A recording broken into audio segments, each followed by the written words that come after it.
SWADS on the air. While you listen to this, your ears can't look elsewhere.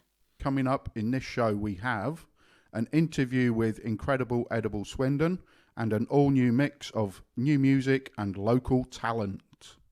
Now on the Art and Soul Show, a track by Dan Walton and Laurel Penfold, a cover of If This Is Goodbye.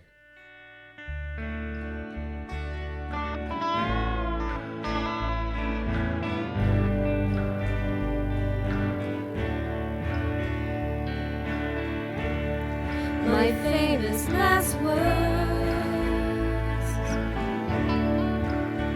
are laying round in tatters, sounding absurd. Whatever I try, but I love you, and that's all.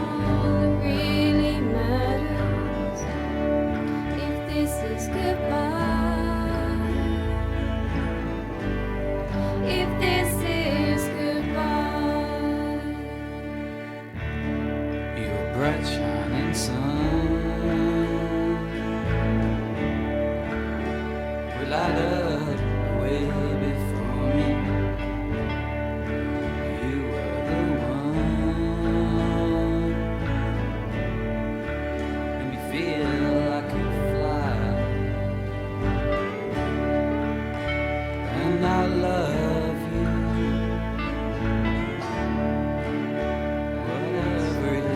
Waiting for me.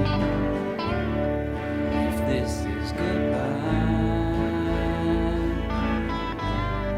if this is goodbye,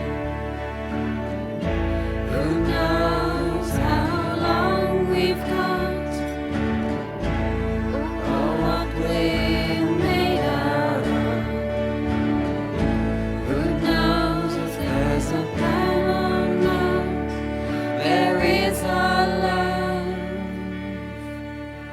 I know there is our love. My famous last words, thinking I never tell the story, spinning on her.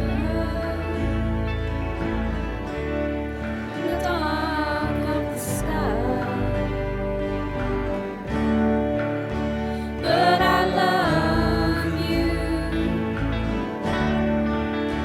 and this is our glory.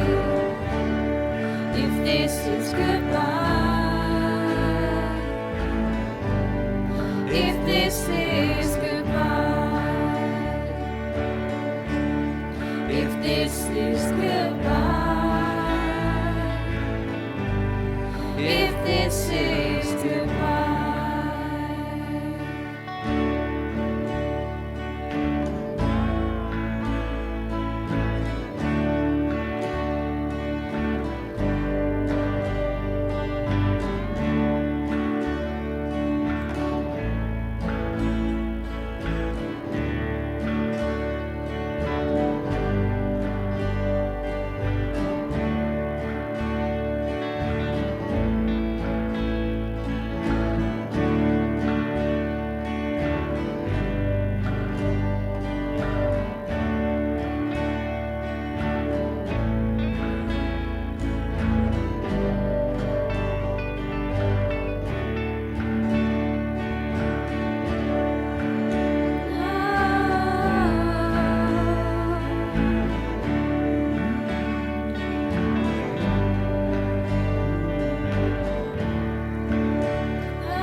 That was a cover of If This Is Goodbye by Dan Walton and Laurel Penfold. Next, we have the SWADS monthly weather forecast. April would see the emergence of all things spring. Sights, smells, sounds, all beautiful things. Bob's bit on the side. Good afternoon, and we welcome Barb back to the studio with a bit on the side for April's show. Good afternoon, Barb. Good afternoon, Scott. And my bit on the side this month is inspired by spring. So as I sat yesterday in the office, the sun was shining through the office window. It was warming my back, and I couldn't help but be filled with a sense of anticipation and new beginnings. And that spring, it just brings with it a newness and an energy. It fills my soul and makes me want to get up and dance and sing and smile. And I just think it has that effect on everybody. Everybody has started to be happier and smile more, which is just fantastic to be around. And I've also really been very lucky recently that Alfie, the SWADS dog, has been spending some time with us in the office. And it's just a real joy to take him out on a walk at lunchtime around the nearby park. And we're just, fortunately, just down the road from Farringdon Road Park. And to walk around, see the spring bulbs. They started poking their heads out of the soil a couple of weeks ago, and now we've got the fully emerging and bloomed, snowdrops, crocus and daffodils. And today I also noticed there's some lily of the valley. There's just such delights in our local parks that we normally would just not even notice or see, and I would have missed all that without the lovely Alfie. To be fair, Alfie is more interested in the squirrels than the flowers. But it does us both really good to get out and get that air and just mindfully walk around, just noticing the buds on the trees, the cherry blossom, the seasonal flowers that bring hope for warm, lighter days. And it's just amazing how much we miss because we're just, focused on getting from A to B, getting home, going shopping, going to work. Whatever our day brings, we miss this mindfulness of just being aware of the changes of the seasons around us. And I just implore people, if you can't walk to a nearby park, hop on a bus. You can easily get to Coatwater, Lydiard or Stanton Forest. You could buddy up with a friend and just take in the beautiful sights that nature gives us. There's no reason why not to take a camera or watercolours or a sketchbook, paint or sketch what you see, or get inspired to write a poem about it all. And, just having that walk around and seeing those daffodils, it made me think about William Wordsworth and his poem Daffodils, that everybody knows the first verse to, but I'm not too sure many people know more than that first verse. So I thought, okay, I'm going to bring that to the radio show this time and read it out for you. So just sit back, close your eyes, and try to imagine a beautiful field of daffodils as I just read Wordsworth. Here we go. I wandered lonely as a cloud that floats on high o'er vale and hills, when all at once I saw a crowd, a host of golden daffodils, beside the lake, beneath the trees, fluttering and dancing in the breeze. Continuous as the stars that shine and twinkle on the Milky Way, they stretched in never-ending line along the margin of a bay. 10,000 saw I at a glance, tossing their heads in sprightly dance. The waves beside them danced, but they outdid the sparkling waves in glee. A poet could not but be gay in such jocund company. I gazed and gazed, but little thought what wealth the show to me had brought. For oft, when on my couch I lie, in vacant or in pensive mood, they flash upon that inward eye, which is the bliss of solitude, and then my heart with pleasure fills, and dances with the daffodils. Oh, that's it for this time. Thank you. Thanks very much, Barb. And what a beautiful Barb's bit on the side. Looking forward to spring, embracing spring, and William Wordsworth. Thank you. Bob's bit on the side. This next track is called Howl at the Dusk by Eleanor Telfer, who has been kindly volunteering here at SWADS.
And that track was called Howl at the Dusk by Eleanor Telfer. SWADS on the air. While you listen to this, your ears can't look elsewhere. Scott talks to Brian about climbing the volcanic mountains to meet the gorillas in Rwanda. We welcome Brian back to the studio with some more tales of his travels and his experiences. Brian, could you tell me a bit more about your experiences in Rwanda and the gorillas? Yeah, the gorillas part of it is much better than the rest. I was asked if I could join a team that going up to the gorillas to have a look at the gorillas because there was one spare place. And that spare place I grabbed with both hands because that was something I wanted to do. But being ancient and smoking cigars, it was not the best thing because it was 4,500 metres up. And so we drove for the first bit and then we managed to start climbing through the rainforest up the mountain. And I was just getting to the point of dying. Couldn't breathe, wanted to collapse, and I was just going to say to the rangers who were looking after us, I've had it, I can't go any further. And they shouted, look, we can see them. So I stayed. And we had a whole hour walking and sitting with the gorillas, pretending to eat leaves so that they just looked at us as being another form of ape. And we met a family of them, and there was 2 silverbacks, which are the big boys, and then there was a mother with a baby and 2 adolescents. And we followed them down the track which they were making as they went, and we sat and ate the leaves. And of course you don't point, you don't stare straight into their eyes, and you have to make gorilla noises to make them happy because they think you're another kind of ape, so let's pretend to be one. And so we were going every so often, and that seemed to keep them happy. Now, you say you were walking with them and you sat with them. Was this in close proximity, and were there any points there where you were maybe scared or felt intimidated? No, you don't get intimidated with gorillas. They're such gentle souls.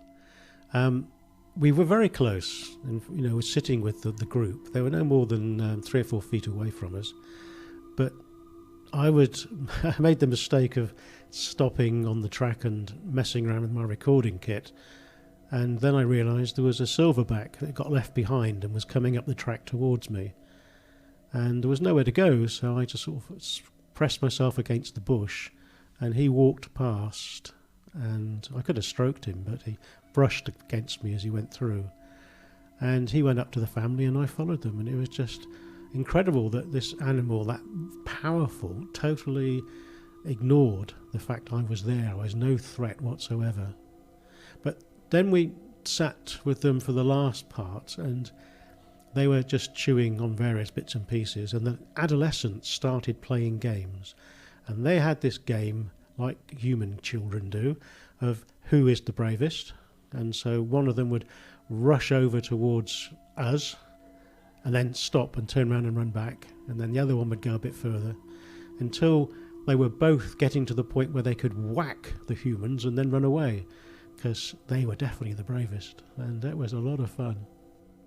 That does sound like a lot of fun. A lot of interaction, feeling very safe in the company of gorillas. But you say you were 4,500 metres up, which is, best part of 14,000 feet. Can you tell me, were there any gorillas in the mist? The mist, yeah. Well, we had drizzle. Lots of drizzle. I don't remember seeing mist, but I don't doubt there would be with the right temperature. But it was cold, because we were high up, and there was a lot of this drizzle coming down, so that would turn into mist at some stages. But I was never lucky enough to see gorillas in the mist. I just saw the gorillas and had one touch me, which was nice. Sounds very interesting, and sort of a story of a lifetime. An adventure. Thank you very much, Brian, and we look forward to the future and hearing more of your stories. Thank you very much. Brian's most memorable moment in Rwanda.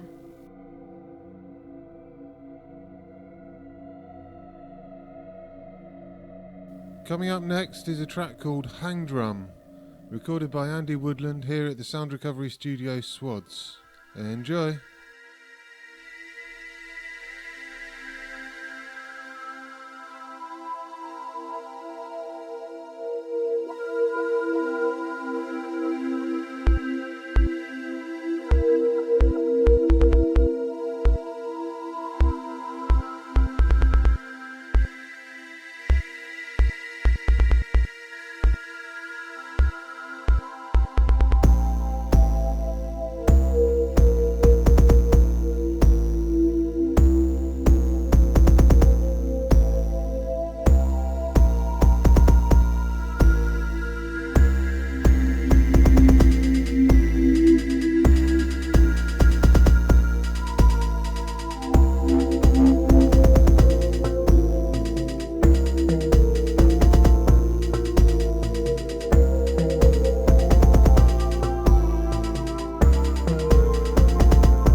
That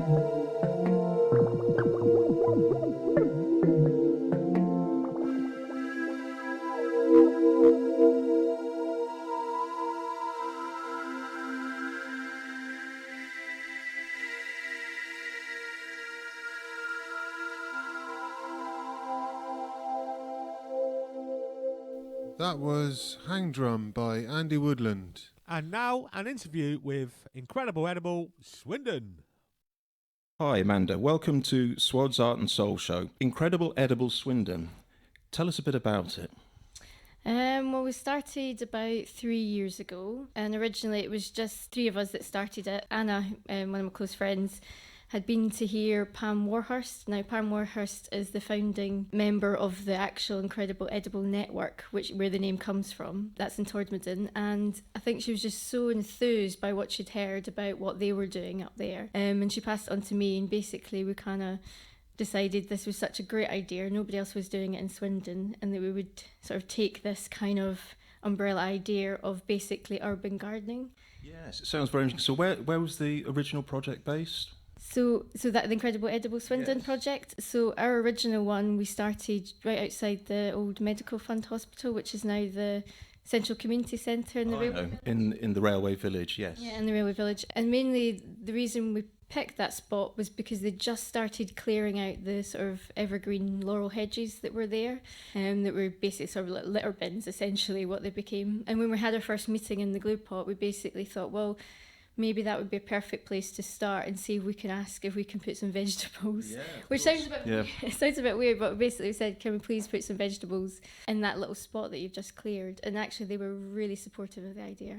Right, that's brilliant. So is there ever a cost for these plots of ground, or is it all supplied free by the council? Well, we started off, so when we thought about our aims and ideas of what we wanted the group to kind of be about, we decided that we wanted to have everything as free as possible, sort of based on donations, and because we're really into recycling and reusing stuff within our group. Yes.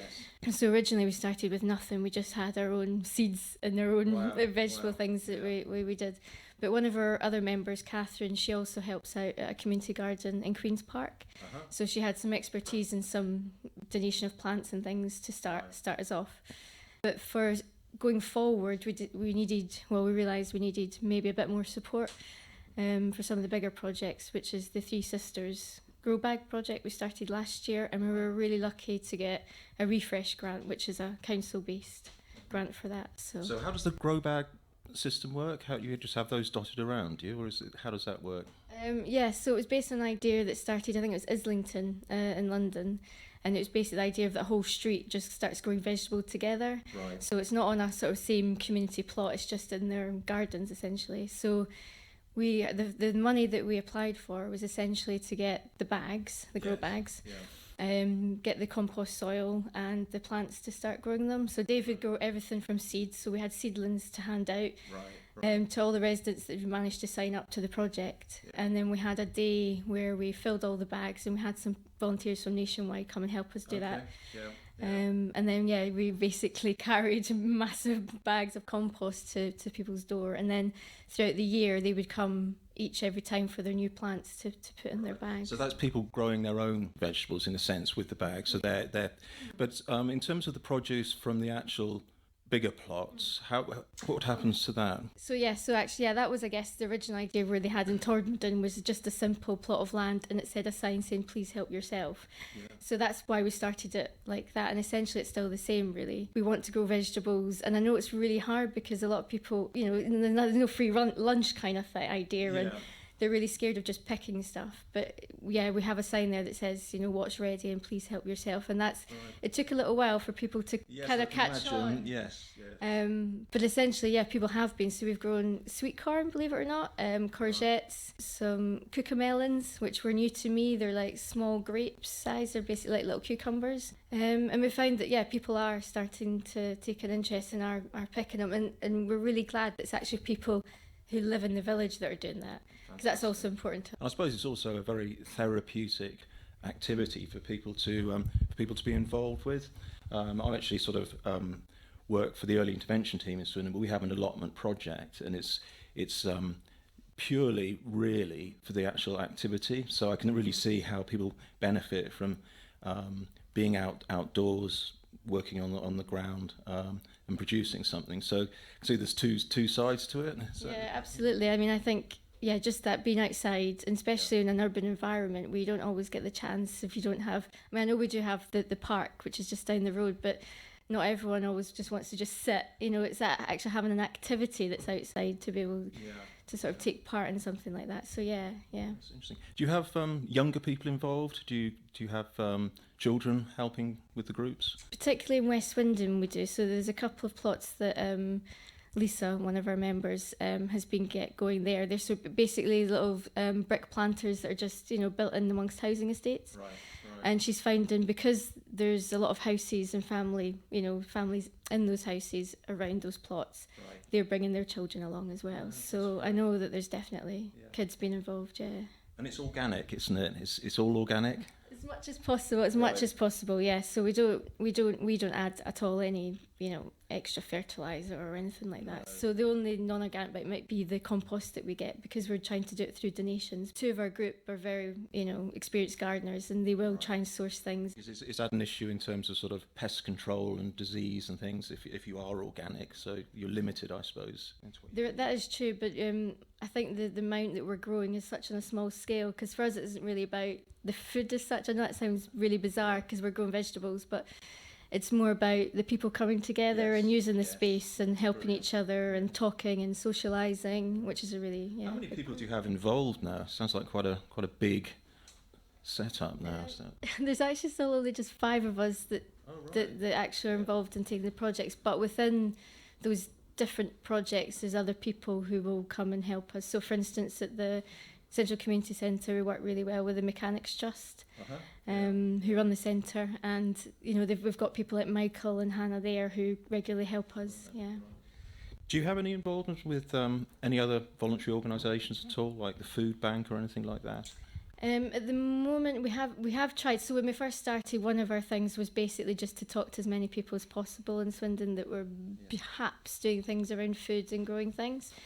So we've at least got to the point where we've established a lot of those links now, but nothing apart from with the Mechanics Trust that's in terms of a project that we've got going yet. But we are part of, or Catherine from our group started the Swindon Growers Network, and that was to try and create a forum where we could connect to everyone that's growing stuff, and that including the Allotment Society and everything like that, because I just think when we all work together it's much easier, and we can help each other out, support with even if it's just passing on some seeds or things like that. So we've got really good links with people, but not in terms of an actual project as such, I would say.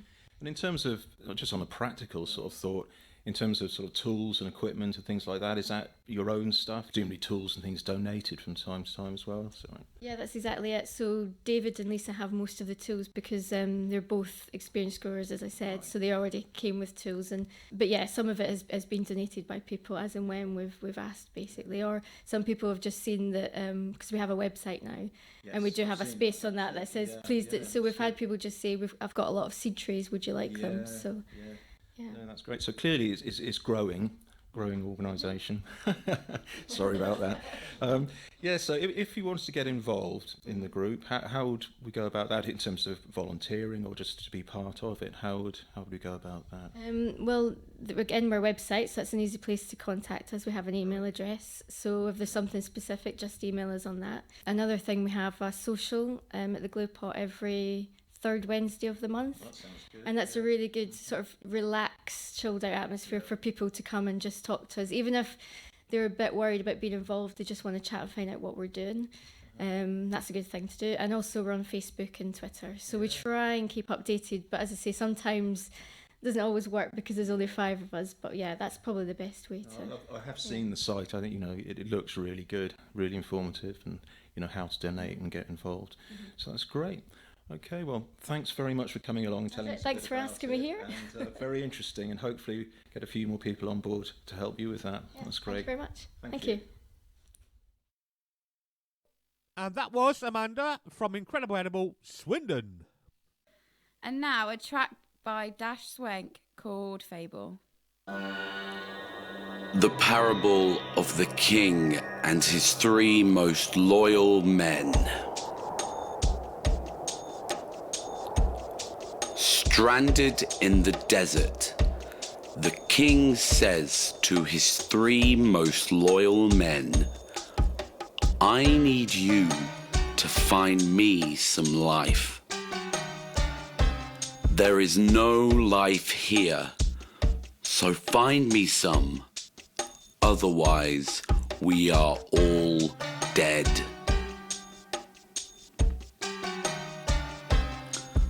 The first loyal man is a knight in thick, dark armor. Very brave, but sadly ignorant. He immediately rushes off without a thought with his broad sword and heavy armor. His name is Lancelot, and Lancelot walks and walks and walks and walks some more. He's sweltering in his thick armor as the red sun beams down on him.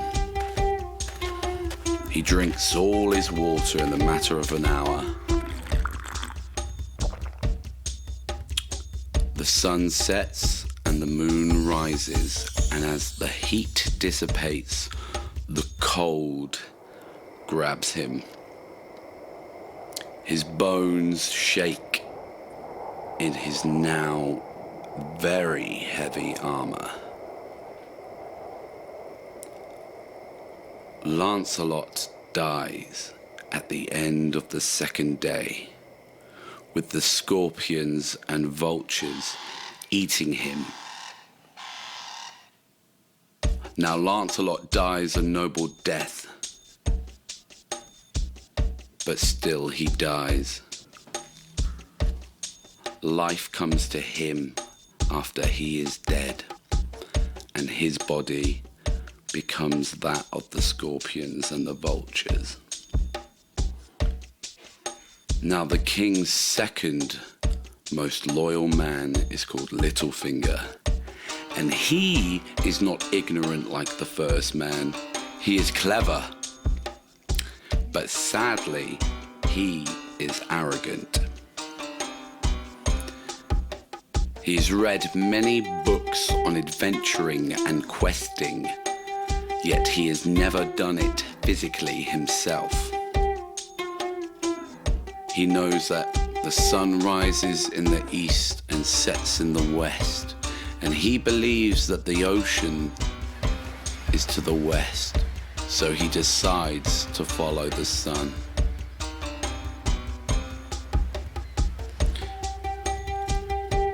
Now Littlefinger, being a clever man, has brought some other things with him, not weapons, but a makeshift shovel, ink, and parchment. With the parchment and ink, he writes down his thoughts, things he would like to have done, like a diary.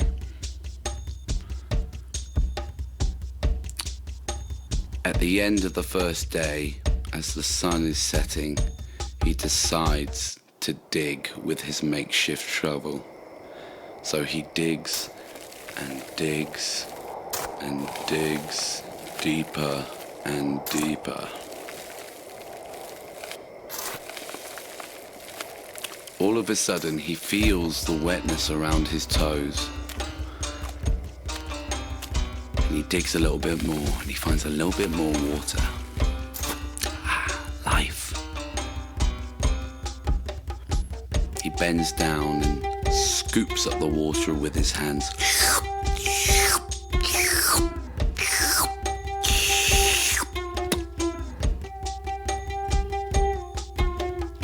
That was refreshing. So he decides to dig deeper and deeper and deeper to find more water. sadly, at the end of the 5th day, he dies at the bottom of the well.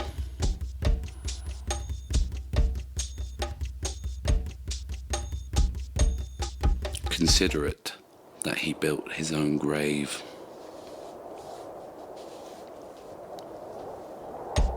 Now the third man, the third most loyal man of the king, is not an ignorant man, nor is he an arrogant one. He understands his limitations and decides he is best serving his king by staying with him and conserving energy. First of all, he builds a shelter for his king. And when he notices the sun sets, he starts to build a fire before it's dark. Also, he keeps his king's spirit up when the king's is failing.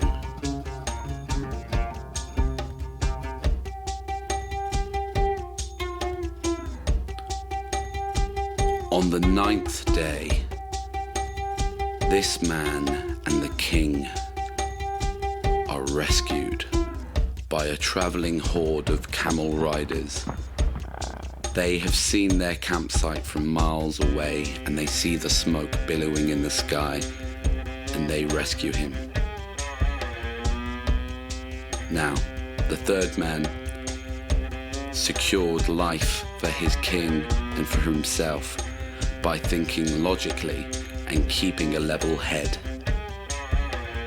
Not ignorant and absent-minded, neither was he too arrogant and thought he could solve all the problems. He just took them one by one. After all, if you can't look after yourself, how can you expect to save others? Now you've heard Fable by Dash Swank. Plenty more where that came from. Coming up now, a cover of Warwick Avenue by Eve Golding, recorded last month here at the Sound Recovery Studio, SWADS.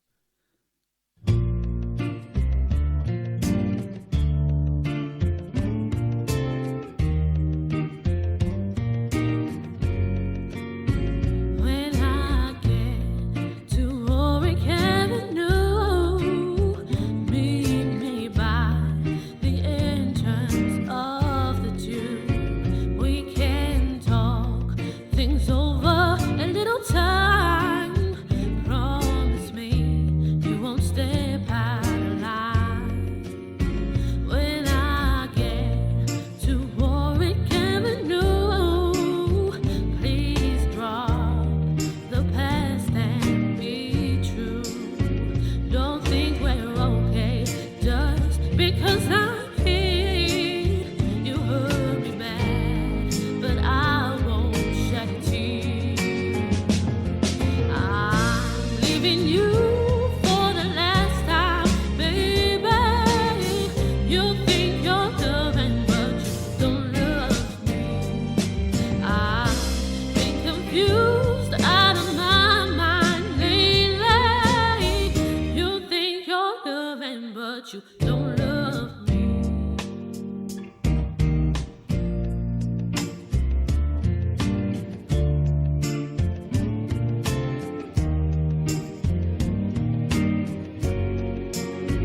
When I get to Warwick Avenue, we'll spend an hour, but no more than two.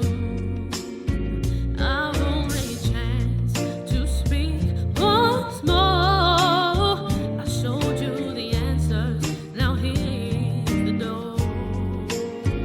When I get to Warwick Avenue, I'm telling you, baby, now we're through.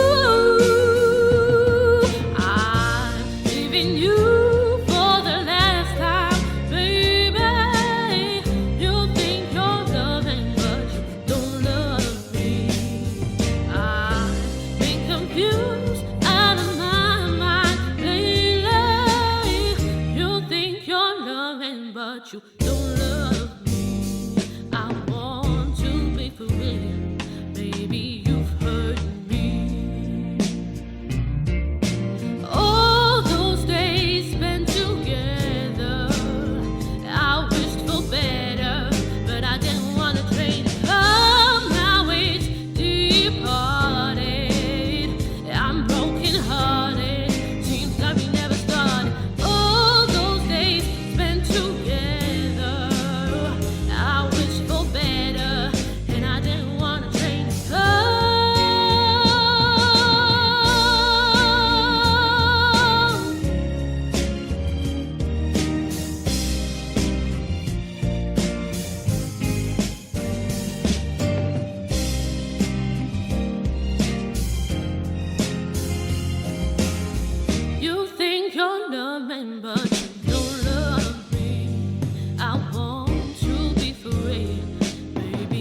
That was Warwick Avenue by Eve Golding.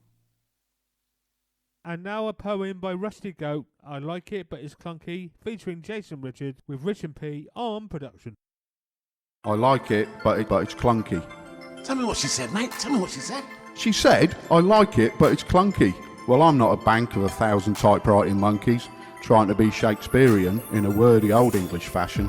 I said it's more lumpy bumpy, uneducated than clunky. No sonnet, no Eliot, no Byron, no Betjeman. I'm not trying to preach with an amen. I'm trying to find it without too much fuss, and come it does, battling dyslexic fuzz. The whir of hydraulic motor, a constant mechanical buzz, not the inspirational views over Dale dry stone walled stuff. The words run around with no way out. Inside the house they shout, window open a crack letting out. The constant up and down the stairs, top to bottom, knowing when you get there not what you've forgotten. In the kitchen of your mind, back and forth, rocking chair, carbon monoxide, inhalation, oxygen starvation. Rattling key in back door lock, hinge creaking open, step out for a look. Blue skies, summer sun, fresh air, inspiration. Settled, inside, inspired at wordy progression. Can't believe it. I can't believe she said, I like it, but it's clunky. It's clunky. That was Richie P, Jason Richards and Rusty Goat, aka Scott's Cowley. I like it, but it's clunky. Now, Swindon band Terror 45 with their own track, Fickle. Got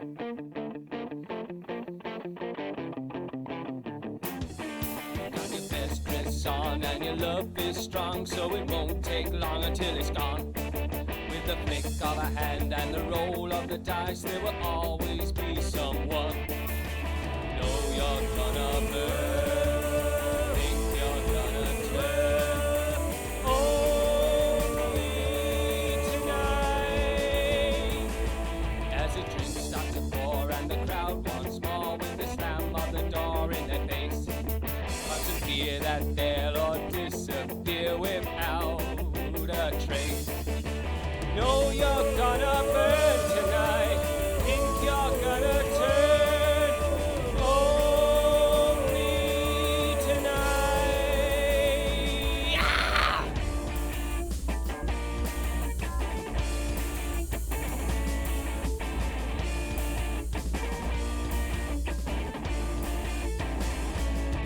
Feeling next time round you will make a sound so you don't know who's the next.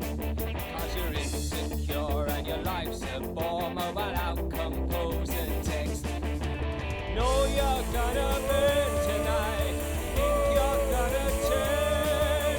Only tonight. Know you're gonna burn tonight, think you're gonna turn tonight. Only tonight.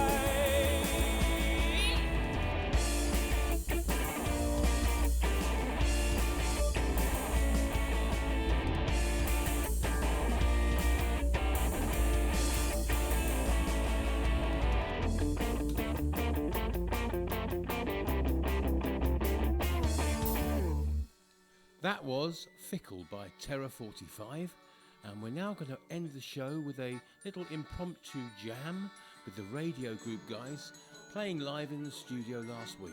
Enjoy. Let's go from here.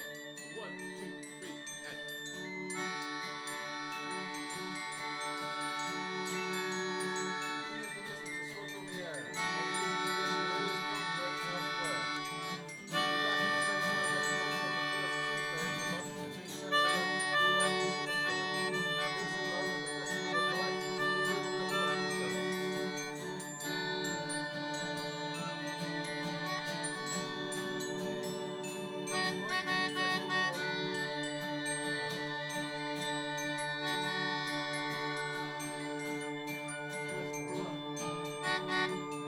Have you done it? No, I messed it all up. You can start again, doesn't matter, it's just recording, so... You've been listening to SWADS on the Air. While you listen to this, your ears can't look elsewhere. We'll be back at the same time next month on the first Tuesday of the month between 10 and 11 for the Art and Soul Show. Peace and love in the festival of life. Be good and look after yourselves.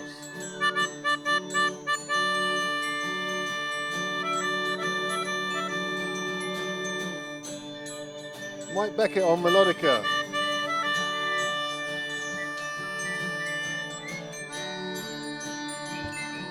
Chris Haynes on keyboard.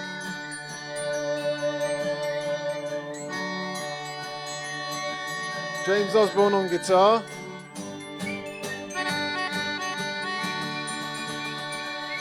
Sam Schrank on penny whistle. And Eleanor Telfer on glockenspiel.